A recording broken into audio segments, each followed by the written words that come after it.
नमस्कार दोस्तों, मैं अनिल शर्मा, मोटिवेशनल स्पीकर और कॉर्पोरेट ट्रेनर। आशा करता हूं आप सभी स्वस्थ एवं खुश होंगे। और बहुत लंबे समय के बाद वीडियो डाल रहा हूं क्योंकि इतने सारे ट्रेनिंग प्रोग्राम्स थे और बहुत ज़्यादा एक्सटेंसिव ट्रैवलिंग भी मेरी हो रही थी, तो मुझे मौका ही नहीं मिला, समय ही नहीं मिला कि मैं समय निकाल के कुछ वीडियो डाल पाऊँ चैनल पर। तो इसके लिए मैं आप सभी से क्षमा प्रार्थी हूँ। और आज का टॉपिक बड़ा ही महत्वपूर्ण और बहुत ही संवेदनशील, सेंसिटिव भी है और बड़ा महत्वपूर्ण भी है।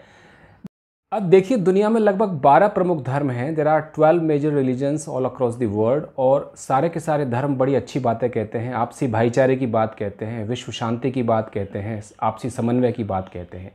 लेकिन फिर भी अगर आप मानव इतिहास उठाकर देखें, अगर आप ह्यूमन हिस्ट्री को पढ़ें और कुछ पन्ने पलटें, और पन्ने पलटने के बाद आपको पता चलेगा कि जिस एक मुद्दे के ऊपर सबसे ज़्यादा रक्तपात हुआ है, जिस एक मुद्दे के ऊपर सबसे ज़्यादा नरसंहार हुए हैं, सबसे ज़्यादा हिंसा हुई है, सबसे ज़्यादा उत्पात हुआ है, सबसे ज़्यादा उपद्रव हुआ है, वह एक मुद्दा है धर्म।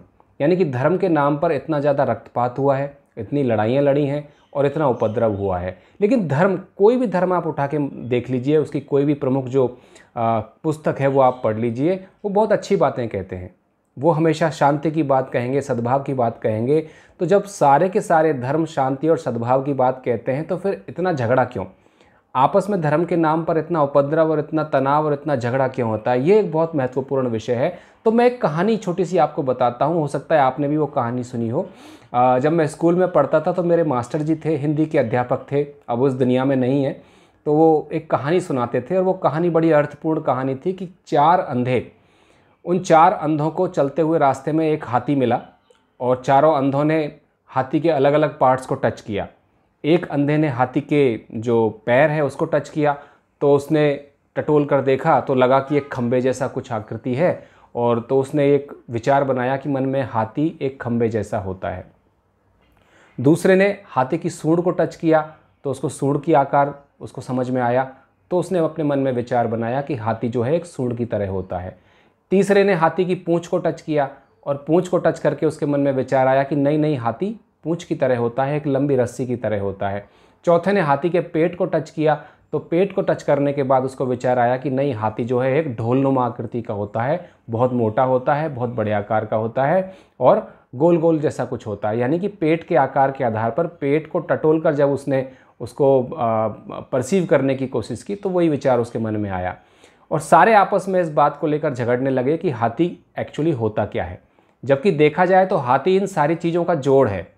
हाथी पूंछ का भी जोड़ है, हाथी सूंड का भी जोड़ है, हाथी पैर का भी जोड़ है और हाथी धड़ का भी जोड़ है। और इन चारों जोड़ों के अलावा हाथी और भी बहुत सारी चीज़ों का जोड़ है।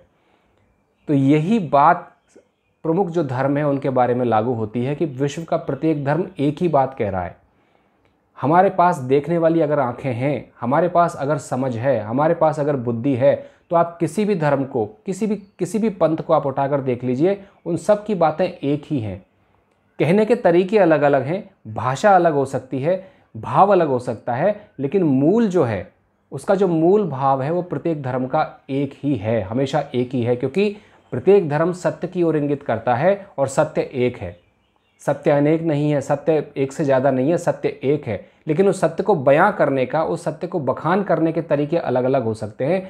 स्वामी रामकृष्ण परमहंस ने अपने जीवन में एक अद्भुत प्रयोग किया। स्वामी रामकृष्ण परमहंस के बारे में आप जानते होंगे, विवेकानंद जैसी महान शख्सियत के वो गुरु थे और बहुत ही पहुँचे हुए इनलाइटेंड व्यक्ति थे।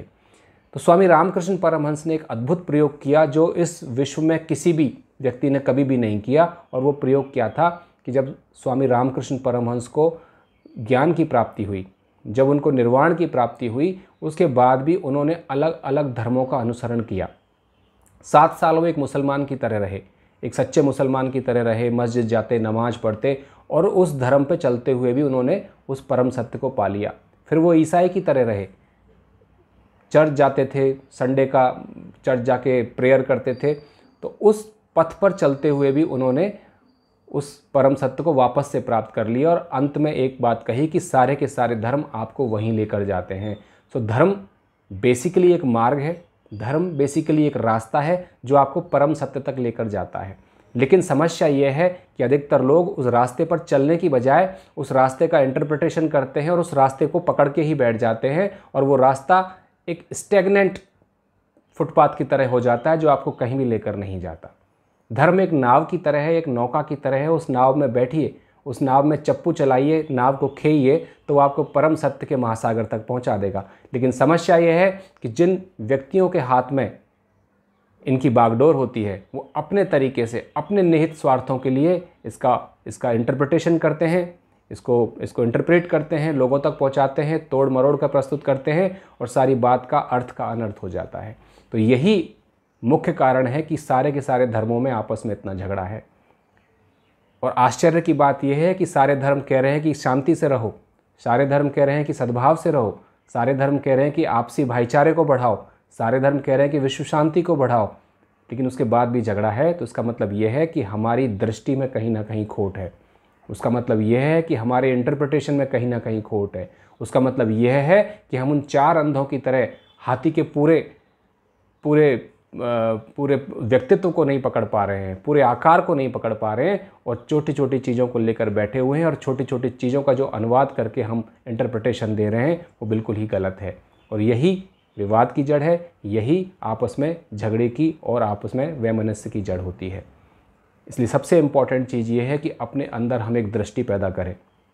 सबसे महत्वपूर्ण बात यह है कि पहले मैं अपने अंदर दृष्टि पैदा करूं, तो जब मेरे अंदर दृष्टि पैदा होगी तो ऑटोमेटिकली मुझे सारी चीज़ें नज़र आएंगी, स्पष्ट रूप से नज़र आएंगी, क्योंकि सत्य हमेशा एक है और सत्य को कभी भी बदला नहीं जा सकता। सत्य को बयां करने के, सत्य को बखान करने के तरीके अलग अलग हो सकते हैं। अगर दो व्यक्ति मिस्टर एक्स और मिस्टर वाई सत्य को बोल रहा है, सूर्य अगर पूरब में उग रहा है तो मिस्टर एक्स के बोलने का तरीका अलग होगा और मिस्टर वाई के बोलने का तरीका अलग होगा, लेकिन सत्य एक ही है कि this is sunrise time and sun is rising on the horizon.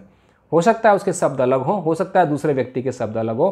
तो यही सबसे इंपॉर्टेंट बात यह है कि हम मूल भाव को पकड़ें, हम जो मूल संदेश है उसके ऊपर ध्यान दें, तो ऑटोमेटिकली हमें नजर आएगा कि सारे के सारे धर्म एक ही बात कहते हैं और आपसी झगड़े की और आपसी डिफरेंसेस ऑफ ओपिनियन की कहीं भी कोई जगह नहीं होती। अगर डिफरेंसेस ऑफ ओपिनियन की और आपसी झगड़े की कहीं वजह नज़र आती है तो यही है कि हम सत्य को पकड़ने में कहीं ना कहीं असफल हो रहे हैं, कहीं ना कहीं विफल हो रहे हैं। और सच्चा मनुष्यत्व होना वही है कि हम सत्य को उसी तरह से पकड़ें जिस तरह से स्वामी रामकृष्ण परमहंस ने देखा।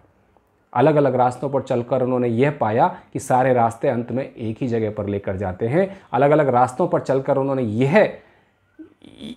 यह उद्घोषणा की कि सारी नदियां एक ही समुद्र में जाकर गिरती हैं, सारी नदियां एक ही महासागर में जाकर विलय होती हैं। तो यही मेरा वीडियो का आज का संदेश था। मैं आशा करता हूं आप सभी को वीडियो पसंद आया होगा। बहुत बहुत धन्यवाद।